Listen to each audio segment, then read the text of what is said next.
రాధ విషయంలో విక్రమ్ చేసిన పనికి చెంప పగలగొట్టిన సునంద. ఇలాంటి పనులు చేస్తావా? ఆడపిల్లల జీవితాలతో ఆడుకుంటావా? నువ్వెలా నా కడుపును పుట్టావురా, చెడపుట్టావు కదా అంటూ రాధ ముందే విక్రమ్ని నిలదీస్తుంది. ఇంత దారుణానికి ఎలా వడిగట్టావు నువ్వు? అసలు ఆడపిల్లల జీవితాలంటే నీకు అంత అలుసుగా ఉన్నాయా అంటూ మాట్లాడడంతో రాధ కన్నీరు పెట్టుకుంటూ ఉంటుంది. నీకేం కాదమ్మా, వాడు ఎలా నిన్ను ఒప్పుకోడో చూస్తాను భార్యగా. నీకు అంత ఆటలైపోయాయా? ప్రియాతో పెళ్ళి తప్పించుకోవడం కోసం నువ్వు రాధ జీవితాన్ని పణంగా పెట్టేంత హక్కు నీకెవరిచ్చారు అంటూ మాట్లాడుతూ ఉంటుంది. అంతేకాదు, రాధ మెడలో ఉన్న నల్లపూసలు తెంచేయాలని చూస్తూ ఉంటాడు. అయితే రాధ వెనక్కి వెళ్ళిపోతూ ఉంటే విక్రమ్ ఉండి, అంటే ఏంటి నీ మనసులో ఏమనుకుంటున్నావు? నీ మనసులో ఏదో దురుద్దేశం ఉన్నట్టుందే. ఈ ఇంటికి నిజంగానే కోడలైపోదామని, నాకు భార్య అయిపోదాం అనుకుంటున్నావా? నీకు ముందే చెప్పాను, నాకు నా లైఫ్లో చిట్టి తప్ప ఇంకెవరూ ఉండరు అని.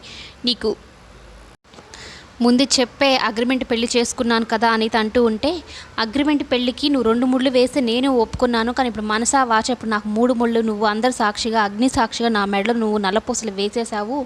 ఇక మన ఇద్దరు నిజమైన భార్యాభర్తలము అనైతే ఇక రాధ మాట్లాడుతూ ఉంటే, అదంత కాదు, నువ్వు ముందు నల్లపూసలు తీస్తావా లేదా అంటూ మాట్లాడతాడనమాట. అయితే నా వల్ల కాదు, నేను తీయలేను అని రాధ వెళ్ళిపోతుంది. ఇక చాటుగా సునంద ఈ మాటలన్నీ వింటూ ఉంటుంది. అంటే దమయంతి చెప్పింది నిజమే, వీళ్ళిద్దరిది అగ్రిమెంట్ పెళ్ళి. కానీ ఇప్పుడు అందరి సమక్షంలో రాధ మెడల నల్లపూసలు వేసేసరికి ఆ అమ్మాయి విక్రమ్ తీసేస్తాను అంటుంటే తట్టుకోలేకపోతుంది. ఏ ఆడపిల్లకైనా ఇది దారుణమైన పరిస్థితి కదా అనైతే అనుకుంటూ చాలా బాధపడుతూ ఉంటుంది. కానీ ఎందుకు వీడిలాంటి పనులు చేస్తున్నాడు, అసలు ఉందో లేదో తెలియని చిట్టి కోసం ఈ అమ్మాయి జీవితాన్ని ఎందుకు నాశనం చేస్తున్నాడు అంటూ నిల్చొని వింటూ ఉంటుంది. అయితే విక్రమ్, నీకు నా మీద ఏదైనా చెడు ఉద్దేశం ఉంటే చెప్పు, నేనైతే నిన్ను భార్యగా అంగీకరించను, లైఫ్లో అంగీకరించను. నా మనసులో చిట్టి తప్ప ఎవరికి స్థానం లేదు. ఇప్పుడేదో నీ మెడలో నల్లపూసలు వేసినంత మాత్రాన నేను నీకు నిజంగానే భర్తనైపోతానా ఏంటి అని మాట్లాడుతూ ఉంటే ఇక రాధకి ఏం మాట్లాడాలో అర్థం కాదు. నేను నీ మీద ఇష్టంతో ఈ తాళి కట్టించుకోలేదు, ఈ నల్లపూసలు వేయించుకోలేదు. మా నాన్న పేరు చెప్పి నాకు అడ్డుకట్ట వేశావు. ఇప్పుడు నేను తేల్చుకోలేని పరిస్థితి అయిపోయింది. రేపు మా నాన్నని తీసుకొస్తే నేను వెళ్ళిపోతానా అంటే నేను వెళ్ళిపోదును అని కూడా చెప్పలేను. ఎందుకంటే ఏ ఆడపిల్లకైనా భర్త ఎక్కడుంటే అదే తన స్థానం. అటువంటిది నువ్వే నన్ను వద్దు అంటున్నావు. ఇప్పుడు నేను ఎటు పోవాలి, ఏం చేయాలి? ప్రియ వచ్చింది అంటే నన్ను పంపించేస్తాను అంటున్నావు. అప్పుడు దాకా నేను నీకు ఏ స్థానంలో ఉండాలి?